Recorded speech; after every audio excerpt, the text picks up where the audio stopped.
and welcome to the latest episode of Southside Stories, the podcast where we talk to leaders, entrepreneurs, and founders, all with a very interesting story to tell. And just a usual reminder, hit subscribe, notifications, just to keep across the forthcoming episodes. And we have a lot of great guests in the pipeline.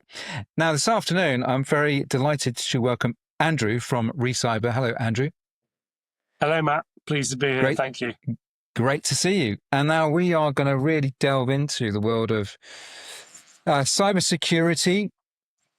And that is, of course, never far from the headlines. And actually, just as a quick prep for this, just as we are speaking, there was last week quite a lot of kind of government organizations, the NCA and others, talking about this year could be the worst year for ransomware. We've seen Marks and Spencer's, Co-op, Harrods get hit by ransomware attacks. I was just reading about a Northamptonshire logistics company who got hacked with a ransomware demand a year or two back and had to close. So this stuff is kind of super important, really affects people's lives, people's businesses, people's welfare. So we're going to get into all that in a second. Andrew, tell us a little bit about yourself, though, to kick off. Where are you based? What does your company do? Yeah, so I'm based in Wiltshire, but my company is a hybrid company. It's based all over, really. I've got technologists that live in London. I've got technologists that live in Cambridgeshire. I've got even some people that live abroad. So it's a real hybrid setup. I was 20 years in the military before I set up the company, and look, everything I've done in the military was around understanding humans, understanding mainly the adversaries we faced, but also understanding the teams that we worked with, because the importance of that is quite dramatic in terms of outcomes. If you don't understand the adversary, and someone much greater than I, Sun Tzu, great military strategist from a long time ago, spoke about know thy enemy and know thyself and win more battles than you lose. And that's true, because if you understand the human and you understand the person you are dealing with, then the outcomes of your exchanges are often more beneficial or certainly less negative than they are positive. Great. Tell us a little bit about the journey, because we're going to get into a lot of detail in a second. So Yes. We're going to get into all about the company and some of the threats, etc. Yeah. I'm very interested, though. Tell us about the leap from the military into the world of cybersecurity and also starting your own company. What were the steps there? Well, so the military sent me on a master's degree in information management and technology when I was, I'd been in about 12, 13 years at that point. And after that, they sent me to run the Directorate for Information Security at the MOD. And it was a bit of a baptism of fire, really, because I knew how to send an email. I knew how to work a computer to do the normal tasks that you might do with Excel, on Word, etc. Type a letter, that type of thing. Things that we all use computers for on an everyday basis, what they're there for, right? I never knew how they really worked, or the security that was required around information, how data was stored, how it was processed, how it was passed, how it was sent, etc. So that baptism of fire in the Director of Information Security at the MOD was huge in terms of my journey on understanding the importance of cybersecurity in the round, because we were dealing with very sensitive military data. And so my first job was migrating all of the .co.uk sites that Army, Navy and Air Force organisations had. So armycycling.co.uk, for example, navyangling.co.uk. They were all sitting outside of this infrastructure, which was a secure environment, which was the Ministry of Defence. And whilst you shouldn't share sensitive data on those types of sites, people were about phishing me. So it was leaking information about sensitive information about people, whereabouts, what they were doing. And because the military is the military, the last thing we want to do is have people understanding exactly what we're doing and what our movements, because it creates a threat and a risk to personnel. So my first job was moving all of those people and there were thousands of stakeholders, all with different small sites, into the Army's or the Ministry of Defence's data farm, which was thousands of users. And I learned a lot about how to secure an environment and lock down information so that it wasn't easily accessible to people that shouldn't be seeing it. Very interesting. And then, so you did that, and you got a good grounding and some principles and a bit of kind of technical background. Well, I had some really good technologists. I had a very good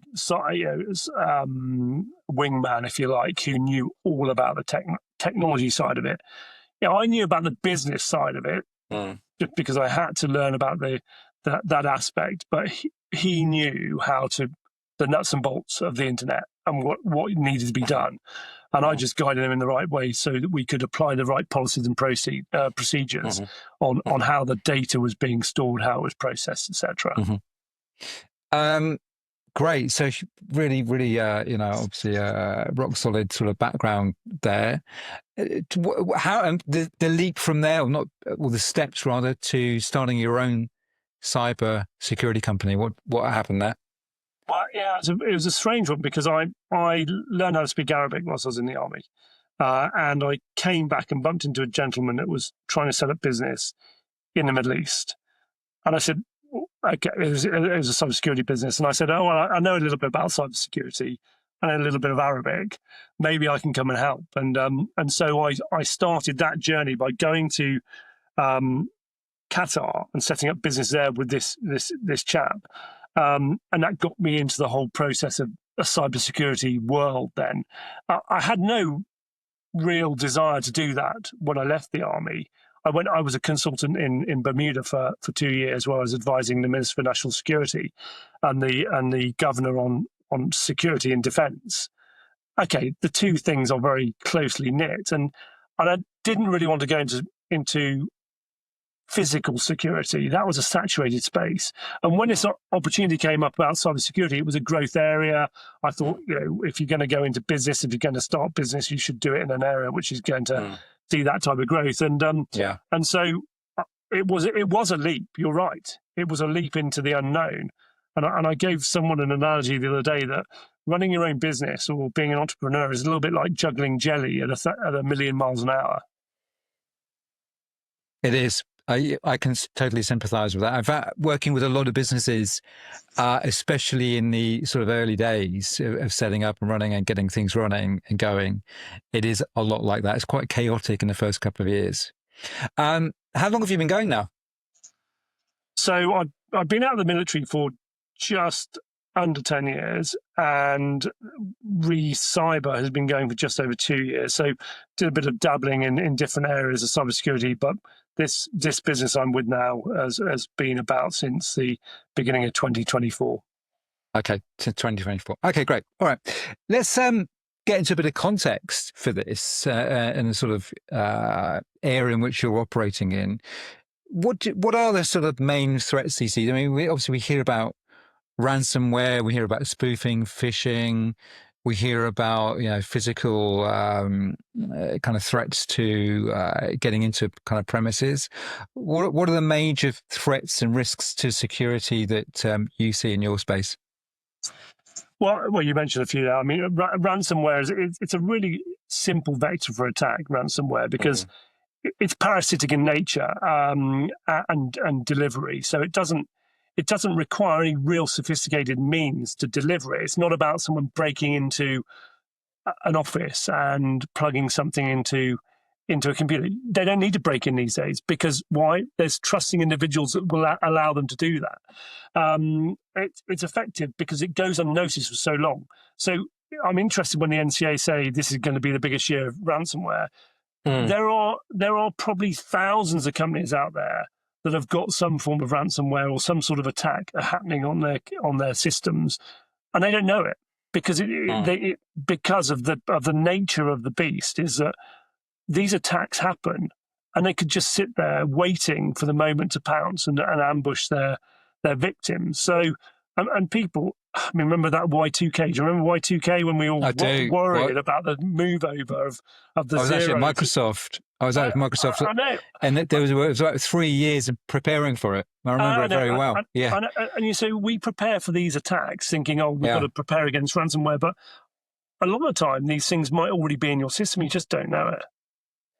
So that's one of the areas. But data leaks, I mean, look, in the news most of these days as phishing and ransomware, because it's the things that are very simple to spot. And someone will have clicked on a link, which will have allowed the ransomware payload to deliver, which will then lead to a number of different things. And it could be anything from just a simple pay the ransom, we'll unblock your data, to pay the ransom, we'll unblock your data.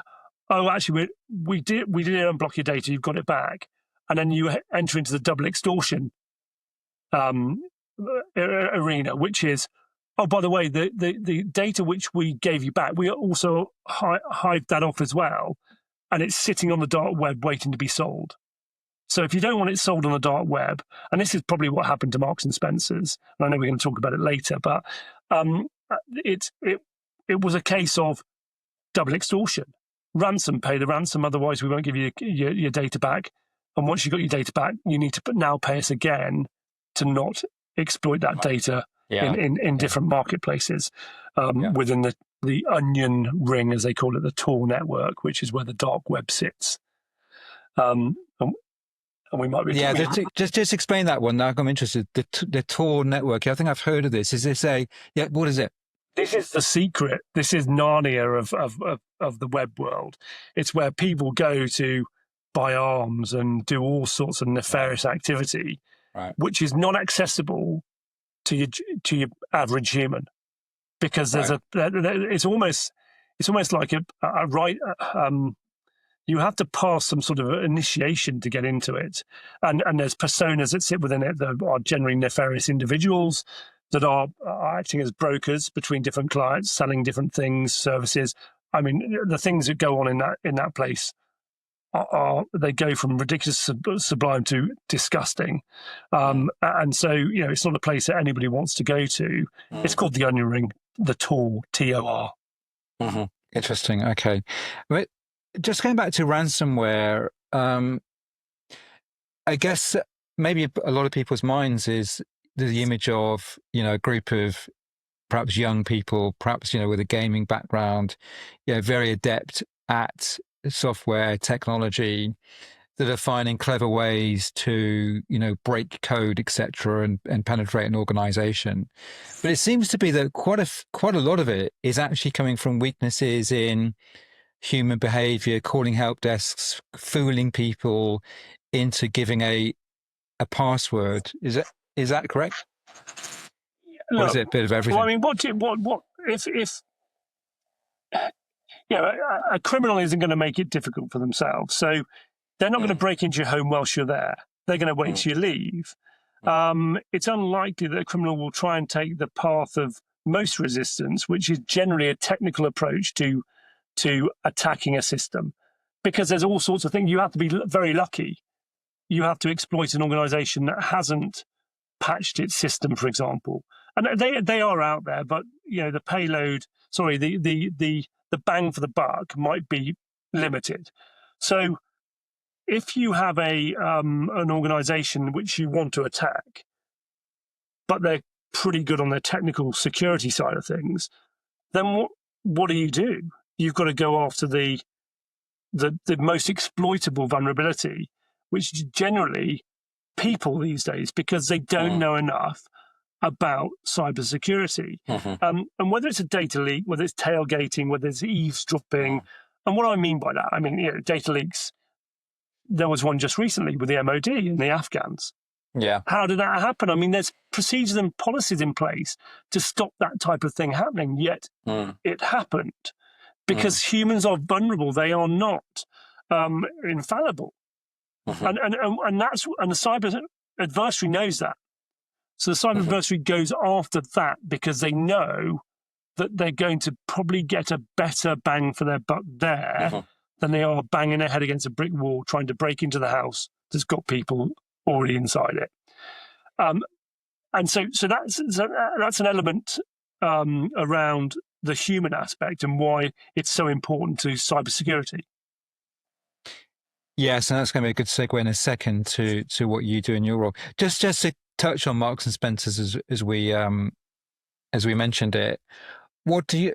I haven't read all the ins and outs, although there were some teenagers, I think, arrested last week or a couple of weeks ago. I think it's latest estimate, it cost M&S £300 million worth of lost revenue. Have you got any view or inkling of what might have happened there?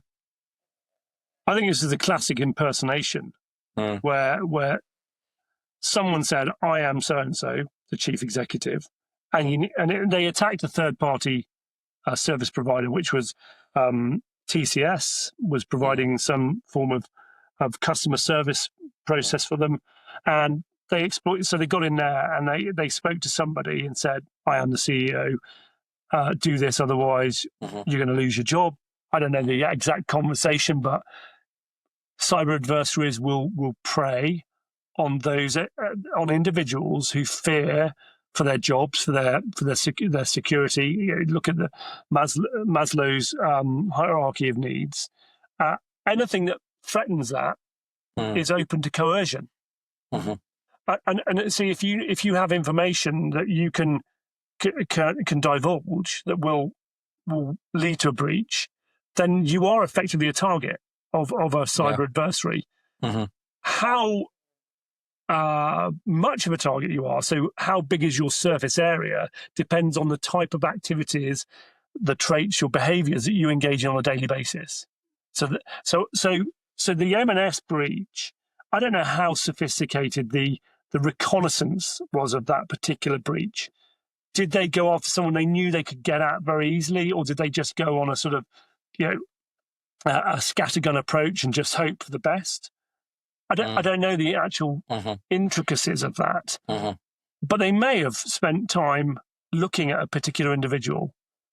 Because some of these third-party services are delivered in parts of the world where your job is your ultimate security, there's a lot at stake for these people. So if they have a vulnerability that's being exploited, and the attacker knows how to exploit that because they get under the skin of the target, then that target's going to crimp. And so it's important to make sure that those people understand, how to avoid such things. And you only know that if you know your adversary, as I was saying in the first part of this call.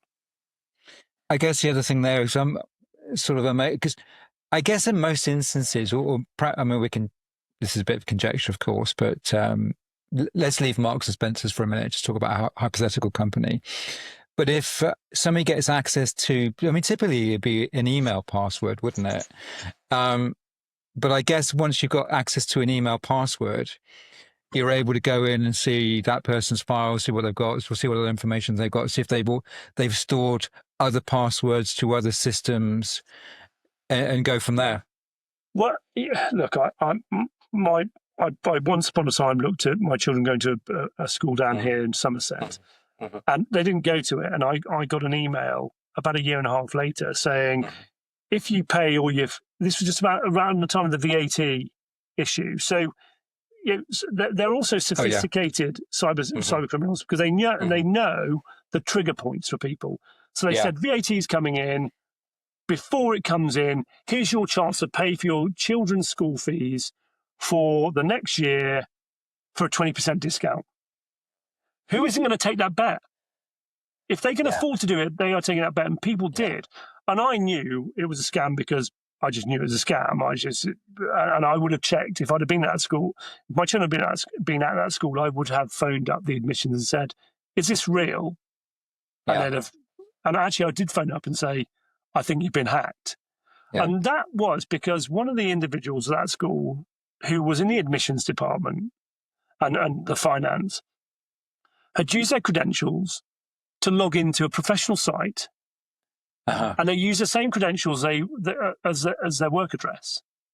So immediately, when that site got hacked and all the information about people's email addresses and passwords were shared, a hacker looks at it and says, "Hold on a minute, this person working at this school has this password I wonder if it's the same password they use to log into their Office 365.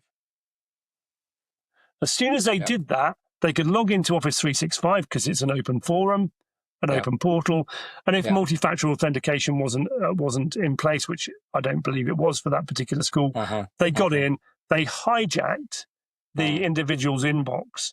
They sent all responses to that individual's inbox to the RSS feed, so you'd never see them coming in, and they were sending emails from that inbox as if it were them saying, "By the way, our bank account's changed. Please put your deposit into the following."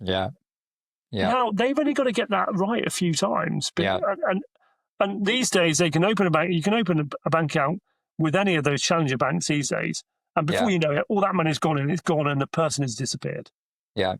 With impunity. We are going to talk in a bit, so keep listening to some common sense advice on how to help protect yourselves against some of this stuff. So we'll come to that in a second. Let's pivot from here to your company, Andrew, and Recyber. And a lot of what we've spoken about so far is about, human behavior and the vulnerabilities there are around kind of that often kind of weak point in an organization's kind of cybersecurity. Tell us a little bit about what you do, because I think you are focused more on that kind of human behavior, putting in safeguards around that rather than the kind of technical firewall kind of stuff. But just tell us a little bit about how you approach this. Well, I'll start off with an analogy, Matt. If you put a bad driver in a car and you say, just drive it towards that wall, 20, 30 miles an hour, and you don't tell the driver they need to apply their brakes before they get to the wall and they're a bad driver, so they're not going to, would you rely on the airbag deploying to save the car? The airbag's not going to save the car, it's going to save the driver.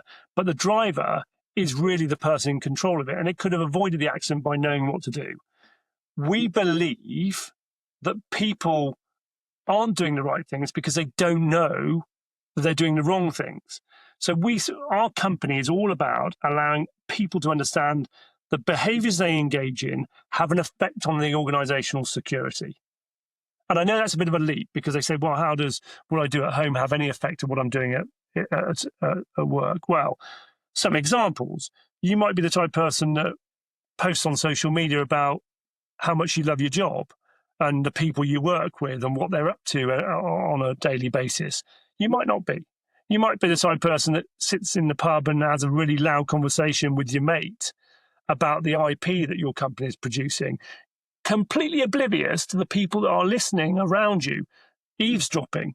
Now, if people understand that what they do has a direct effect on what they do at home and what they do in their social lives has a direct effect or can have a direct effect on what they do in their work, they will be much better at sort of filtering the types of things they put on social media or they talk about at home, or the M&A work they're doing on the commuter train into work without a privacy screen on their laptop. Just little things like this. We're trying to educate the world. Why doesn't everybody have a privacy screen on their phone these days? The amount of information you can gather from someone sat next to you on the train is huge. And so it begs the question, what are people doing to understand those risks? Or how are people being better educated in those risks if they're not receiving it? They're not receiving it at work because they're getting these generic processes where they'll watch a video and at the end of the video they'll say, right, you now have to answer a questionnaire. And they'll answer that questionnaire. They'll get 18 out of 20 right. And all of a sudden the compliance person in HR says, you've ticked the box. You don't need any more training because you've done it. And that's unfortunately the state of the system today. We believe that in order to learn something, you've got to first assess where the gaps are, assess the areas of learning deficit, and then you continually measure against that deficit, because you can't say just because they've learned it once, they'll know it 3 months later. It's like your car. It's like your MOT. If you take your car into the garage for an MOT and you get a full bill of health, you drive it out of the garage and into a pothole, you don't know what damage you've done to that car if you don't take it to the garage. It may well be you're driving a car for the next 364 days before you take it to your MOT again that could actually result in a catastrophe. I think this is the same thing that we're doing with compliance type training, is that we say, do this test on this day, score 80%, jobs are good, and you're okay. In reality, I think it needs a longer process. So what we're doing is we're assessing, showing you where the gaps are. Once we've assessed you, we will continue to measure your progress. And that progress is measured through some very simple metrics with questions that are asked of the individual. And we're delivering via the platform automated intervention. So nobody needs to get involved. It's not like they need a private tutor. We are the private tutor, effectively, or Republic, our platform is a private tutor. So that is delivering remediative or remedial training to people looking at the deficits or their knowledge deficits or the lack of understanding around what they do. Great. Let's break that down a little bit. Perhaps a example. You probably don't want to mention a specific company, but some kind of example might be useful. I mean, let's start with the gaps. For example, how do you assess the gaps? So we have a taxonomy, so that's a classification of risky behaviours we've observed that lead to breaches in organisations. If you do this, you are exposing your organisation to risk in this area, and this could result in a breach in this area. We know that we pulled that through from the behaviour to the actual result of a breach. That taxonomy is then used to basically analyse the individual. So we'll ask simple questions about particular risk to understand your understanding or your knowledge of that particular risk.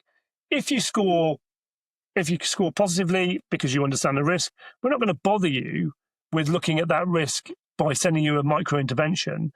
We're going to say, okay, let's find out what you don't know. And then we basically build a risk profile. We say, okay, we've understood that Matt doesn't understand the following things around cybersecurity. And we then deliver interventions that you will find interesting because they're things you don't know. Now, okay, there has to be a certain amount of quid pro quo on the learnings or the user side because they have to want to learn about it. But invariably, people don't want to learn things they already know because that's boring and it causes disengagement. People who are incentivized to learn, and we do have incentivization within our platform, we incentivize you to learn things because that's what you should do. So that continues over the year. So we continue to ask questions. So we might ascertain that you understand all there is to know about removable media and the security around it. But we won't just take that for granted that 6 months later you're going to have the same understanding. So we might ask you the same question again and see how you respond then. So this is quite a different approach from the compliance sort of mandated, annual survey. Give us an example of what a micro intervention looks like. That's a 45-second to a minute-long video or tutorial, which will take you through the risk and why it's a risk to you and your organisation. I mean, the good thing about this is it's not just about organisational risk; it makes you a better risk at home. I've got a 14-year-old son who has spent more money in China than I care to divulge, and each time he does it. And I don't know about it until weeks later. I say, well, what have you done with all your pocket money? And then eventually he says, oh, Dad, I did this. Because do you know what? I was saying earlier that the cyber adversaries prey on vulnerable individuals. The reason my son isn't coming down the stairs and saying, Dad, I've just spent 50 quid on this gadget in China, what do you think? Is because he knows that if that is a scam, I'm going to be angry. So he's not going to tell me that. And this is I'm going from sort of a spectrum of consumer through to organizational risk, but the same risks that exist for the consumer exist in the organizational space too, because they're no different. If you can be exploited as a consumer, you can be exploited as the employee of company X. Yeah. If I was listening to this and I was responsible for my company's cybersecurity, and maybe we've always done it in the way that we were describing earlier, the boring way, right? 20 questions, 80% pass rate, job done, move on. Even though we all know that, the amount of retention there will be very, very limited. But nonetheless, what is being respected of me, I've sort of done. And that's my tick in the box. How do I know if I go to you and Recyber, how do I feel? How do I sleep at night? How do I know that, okay, I've got you guys on the case at X point, I know that my company is more secure than when you started. How do you sort of measure that? How do you give the reassurance that a company is protected? It's a really good question, Matt. And that's born out of the fact that we have identified what the risky behaviors are. We're asking questions against that taxonomy, and we then intervene against the individual traits we are seeing. So we don't think everybody is the same. We don't use guesswork to understand what the vulnerabilities are. We use empirical evidence that's shown from risky behaviors we've observed in the workplace that have led to breaches. And we therefore say, okay, these individuals exhibit this type of risk, and aggregated, this is the type of risk that your company is exposed to. We're going to deal with that by sending them interventions which hopefully narrow that risk gap and will therefore reduce the amount of risk to the organization, because we're now teaching them things they didn't know about, as opposed to telling them to sit in front of a generic video, most of whom will go and make a coffee, they'll minimize it on their screen, and then when it comes to the 20 questions, they'll just cut and paste the question into Google so they can get it out of their workflow. They're not interested in learning because funnily enough, they're not cybersecurity employees. They're employees doing another job, which they're going to get. They're going to receive their yearly appraisal on. So identify the gaps, make learning about what you can do to prevent vulnerabilities, make it interesting, report. What if an organization sees consistently, I would guess it's the same issues that often come up, but they consistently see, despite a micro intervention, perhaps it keeps coming up that there's a certain vulnerability around, let's say, password security management. Is there a layer above the micro intervention that you might say to a company? We have professional services which we can deploy in extremis, where people have identified a particular risk or threat that's not going away, because it does happen. You see trends, and the good thing about our analysis is that we can analyze it down to the month or certain days. So we can say, okay, this is what we saw on this particular day in your organization across your workforce. This is, there was a dip in baseline behavior or something, or there was a dip in threat orientation or risk reporting. So we look at risk across 5 different areas: baseline behaviors, risk reporting, threat evaluation, threat integration, and understanding your overall threat environment. Those 5 areas will give a very good understanding of particular areas of risk which your organization is exposed to. When we understand those metrics, we can then hone in on a particular threat and say, okay, fine, there is a vulnerability around tailgating because we can see that your scores have gone down. Now, that might well be because there was a change in the organizational structure. They changed. They didn't have the staff that day to monitor the turnstiles. It may be it may be a number of different things, but the point is we can pinpoint where the risky behavior might have originated from, and deal with the root cause as opposed to a generic guesswork approach. Yeah. Do you or do you know of companies that sort of organize almost I'm not sure what the right word would be here, but it's like friendly fire almost. It's like a friendly way of or a benign way of trying to penetrate an organization. So in other words, some is kind of emulating a hacker. A physical penetration test. A physical penetration Right. test. Okay. Yeah. Yeah. We do it. We do it as well. In fact, it's quite. I get involved on those because they're quite good fun. And there's one particular aspect, and it just for and I hope that anyone listening to this podcast will know this now, hopefully, and they won't fall for the same gag. But we do enter organisations with a tray of Dunkin' Donuts and a coffee in the other, and a couple of coffees in the other hand. We deliberately spill some of the coffee over our pristine white shirt. And we look a bit stressed, we look a bit sweaty, and we sort of turn up. And 9 times out of 10, we will get through the turnstile because the security guy thinks this guy's having a bad day, and he spill the coffee even more. And the last thing they want is to be cleaning up coffee. There's a number of exploits you can do. There's a number of reasons why you can really convince someone or influence the way people respond to you. And this is what cyber adversaries are really good at. Is I know that I can exploit this particular individual because of the way they look, the way they interact with the people there. And people do this, they go and do reconnaissance. So that particular example I just gave you, naturally I would hang around in that lobby for a few days. So I'm not a face they've not seen before. And we're really bad quickly, because we're not AI engines, at understanding the correlation between that face I've seen before and whether or not it's been on the secure side of the turnstile or on the lobby side of the turnstile. So because you can't compute that very quickly, you go with I need to be kind to this individual, and I've seen him before. It's not like it's the first time he's been in here, and they automatically their brain will say they must be part of the furniture. And so they let you in.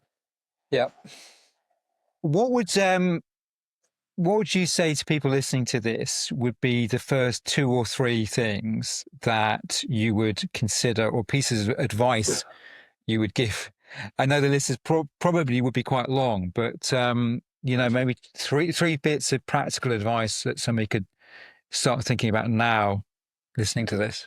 Well, so I think there's staff's understanding of their responsibility to protect data and protect the organisation, because everybody thinks that security is someone else's job, and in today's age, it isn't. Gone are the days where you would lock all your company secrets in a filing cabinet, behind a locked door, behind a security guard, behind a gate. That doesn't happen. Well, it still happens these days, but no one's breaking into buildings to steal those secrets anymore. They're getting them from the people. And the people need to understand that they are now the most vulnerable exploit that the cyber adversary will go after. It's a path of least resistance. The internal policies of the organisation is a second point. I don't know. I've read somewhere they're written by 3% of the company and read by 13% of the company. So no one's reading policies and procedures. That means that people will do things that they shouldn't be doing because they haven't read or understood the policy and documents that exist. And that should be an onboarding thing, right? But I mean, how big a company's people haven't got time to read those policies, so they need to be educated in another way. That's why things like Republic are really important, because it helps you educate people in a way where they don't feel like they're being spoken at, and they don't have to read lots of different, very, very turgid prose in a policy document. And so, and the third one would be, therefore, to take Republic, because it is the quickest litmus test that your organisation will take to understand where its risk and vulnerabilities lie from its workforce. You can ask as many questions as you want, and you often won't get the right answers. But if you take Republic, you're going to learn that very quickly. And I think I missed something somewhere. So when you say Republic, oh, sorry, Republic is the platform. So Republic is our platform that does the behavioural assessment, measurement, and remediation. Yeah, great. And we'll put a link to that in the notes accompanying this podcast. You're talking about I mean, AI, of course, no conversation is complete without AI at some point. And I think we've all seen the emails that go something like, hey, it's your insert senior boss name here. Can you do something for me? Now, I think most people, well, I don't know, you'd be a better judge than me, but, I think a lot of people are kind of used to spotting those. Um, Now, with AI being able to spoof not only the sound of voice, also imagery as well, video. Have you how? And I guess this goes to a bigger question, which is the evolving sort of threat and how that is changing quite rapidly as technology increases. Have you seen anything around that? How do you sort of start to incorporate some of those new risks into your methodology and the way you work with companies? Well, AI is spawning all sorts of different vulnerabilities and threats to organizations, as well as strengths and opportunities. So it's a difficult conundrum because organizations don't have any control over what people are doing with AI. So there's already a risk for people using chatbots. They're using all sorts of different Anthropic, ChatGPT. They're putting very sensitive data in.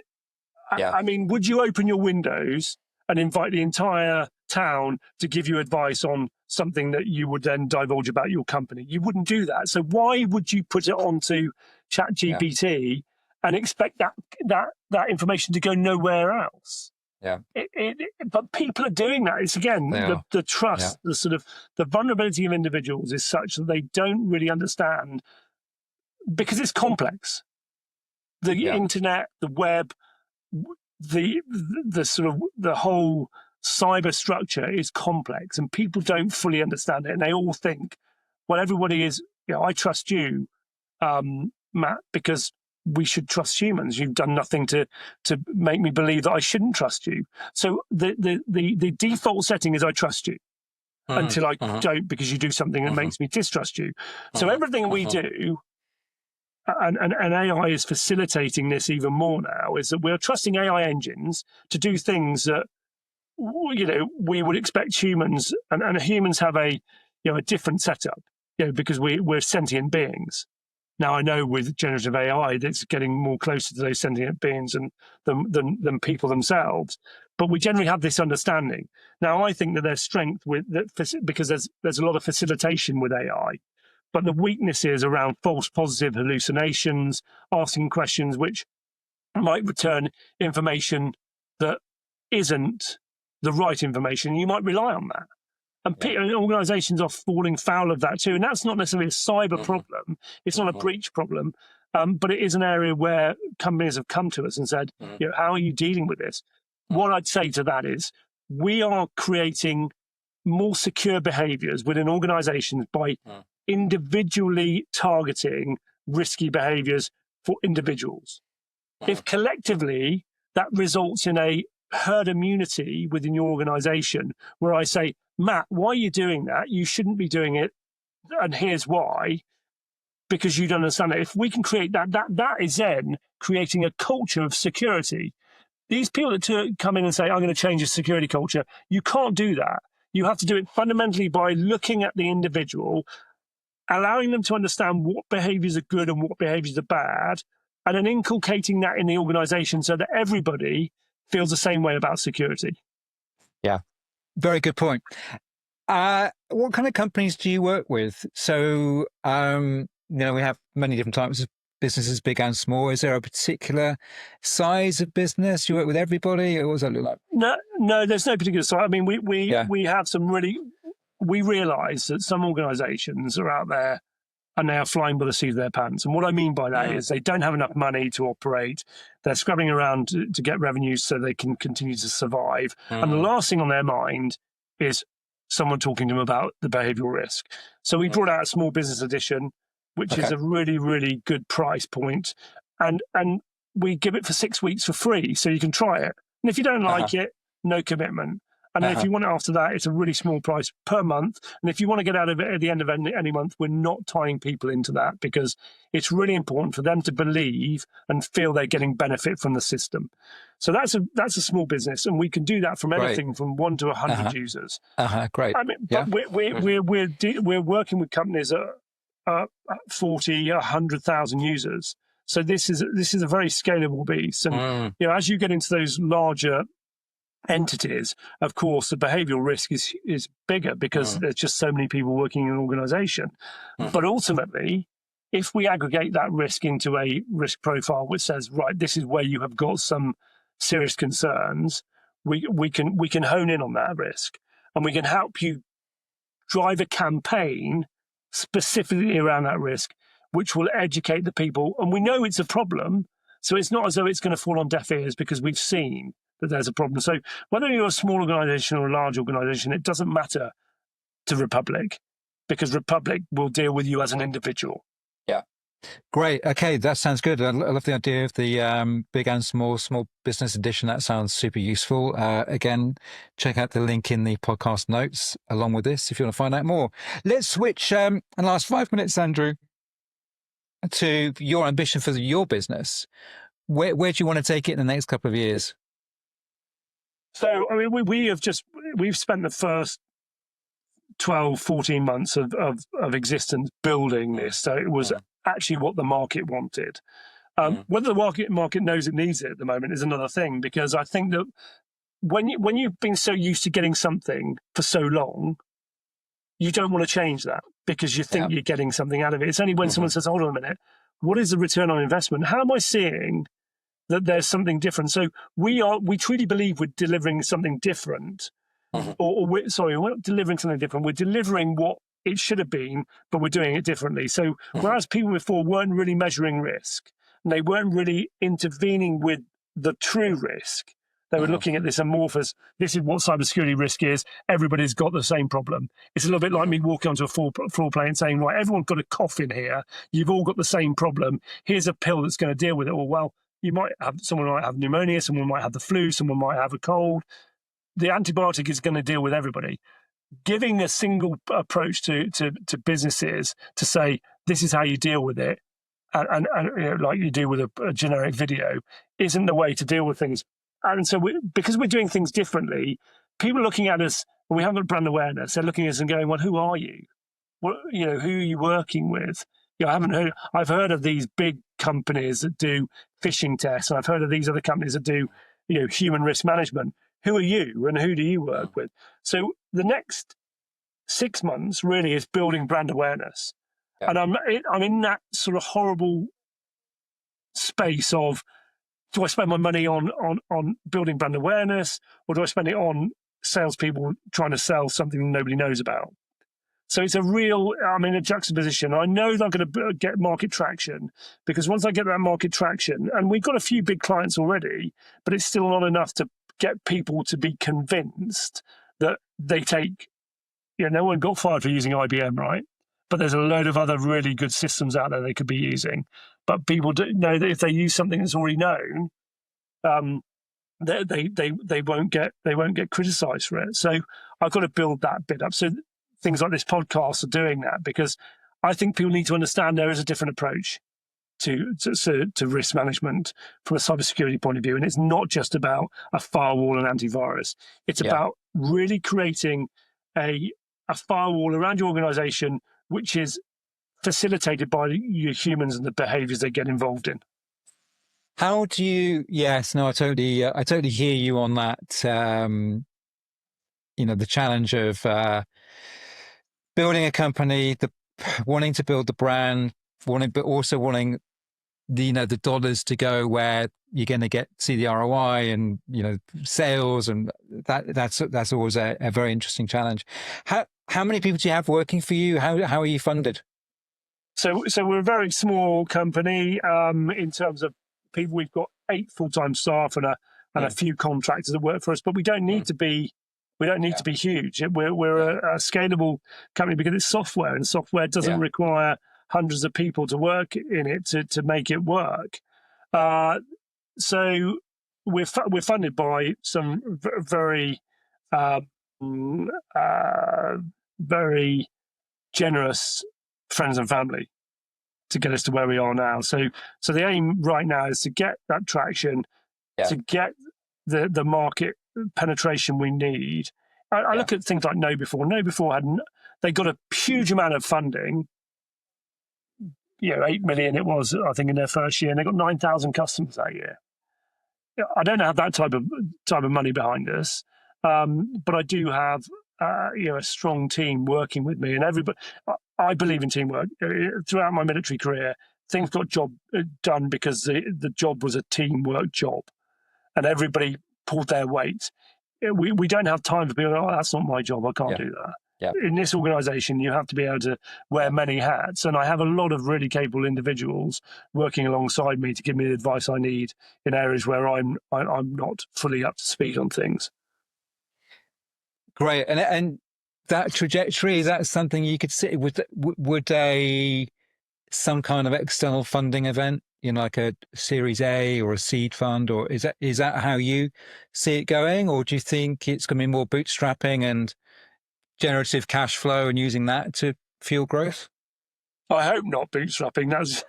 I've done enough of that so far. Yeah. No, I think that the proof will be in the pudding, right? So if we get the traction which we're hoping to get and we're projected to get, then those Series A conversations are going to be a lot. I've already had a number of those Series A conversations, but all a bit too early. And because the market is the way it is at the moment, Matt, it's a parlous place right now.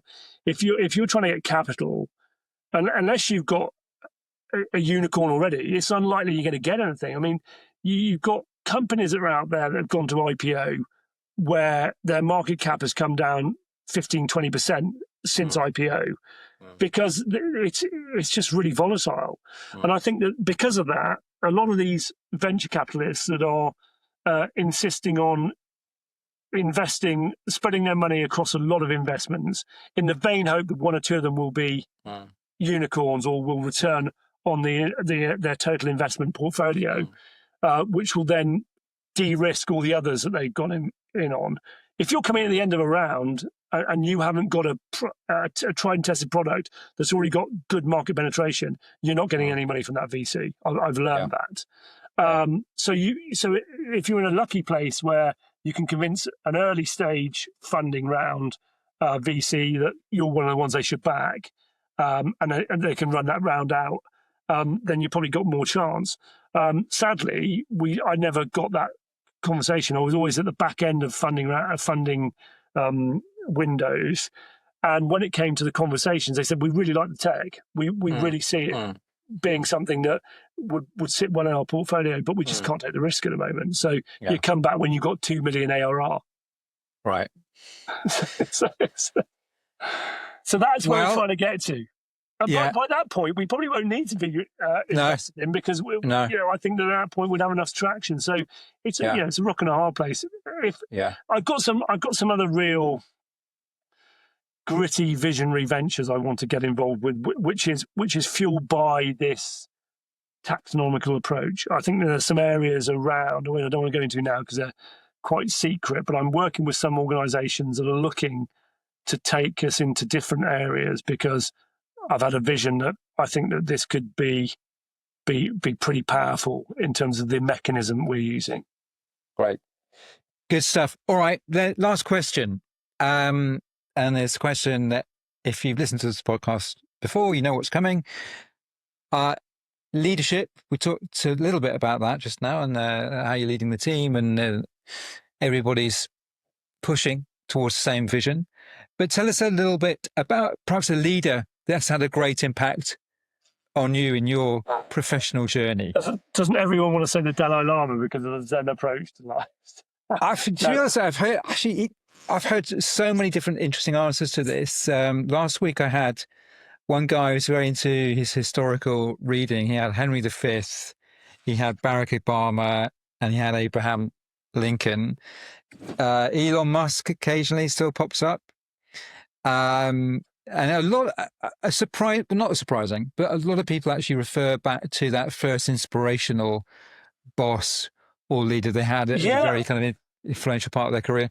Yeah, and I told you that I suppose my responses varied based on where I am in my own life's journey, and I think that once upon a time it would have been Genghis Khan because he just, and I think that for entrepreneurs sometimes you've got to be Genghis Khan. You've got to be as thick-skinned as the elephant and not care too much about.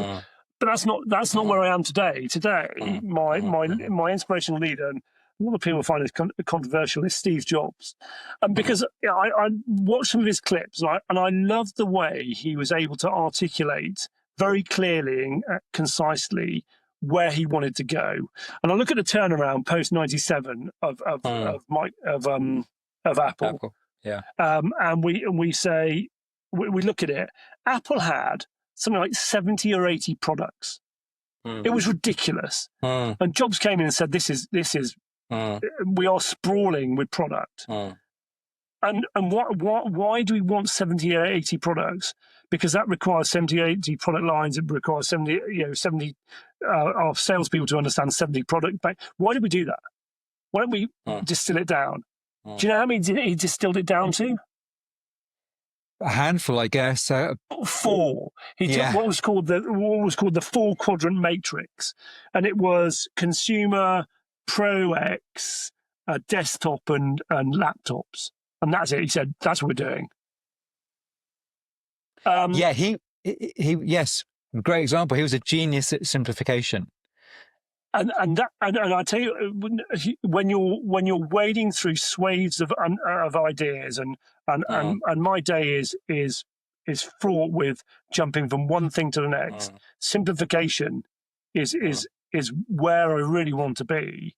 And I look at him and I think, I've got great admiration for what he did and the inspiration he had for the organization.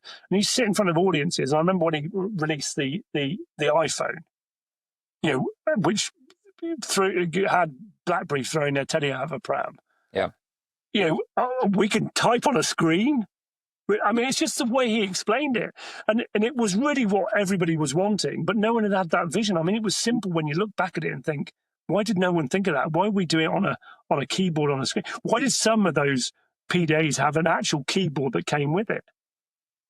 And so I think you hit the nail on the head. Simplification is where I really want to be in a very chaotic entrepreneurial environment where no 2 days are the same.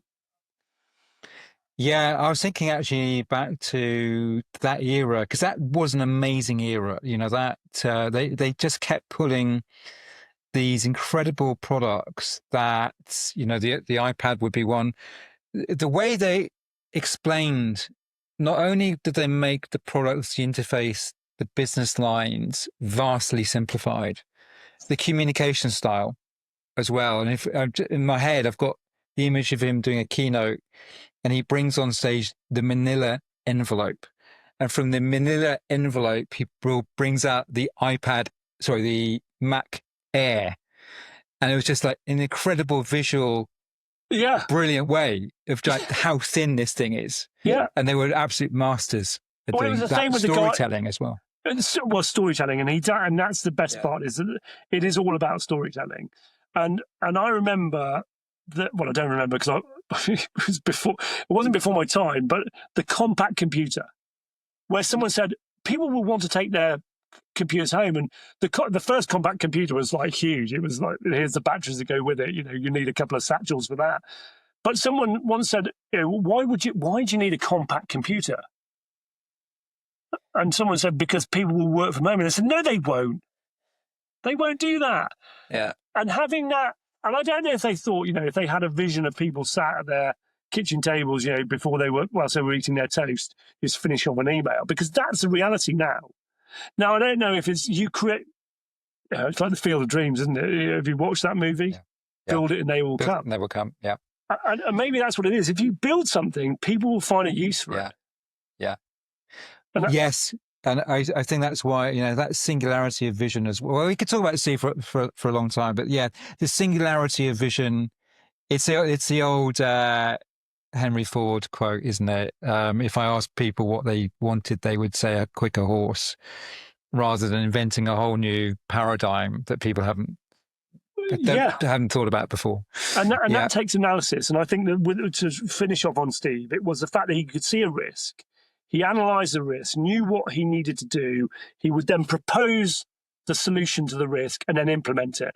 yeah. And he really didn't care whether or not he got full buy-in. And that it's a ballsy move. Very, very great example to finish off on. Andrew, I reckon you're going to make a few ballsy moves. I think you're in a great spot. You know, you've got this what sounds like a really well thought through product, a different way of approaching, really getting back to the fundamentals of human behavior and that, and addressing some of that, the things that we've already discussed. A hugely important part of the current landscape. So really wish you the best of luck over the next couple of years. We'll keep in touch as you develop your company. Thank you very much for your time today. Thanks, Matt. It's been a wonderful opportunity to chat with you as well. And thanks for the questions. Great stuff. Thank you.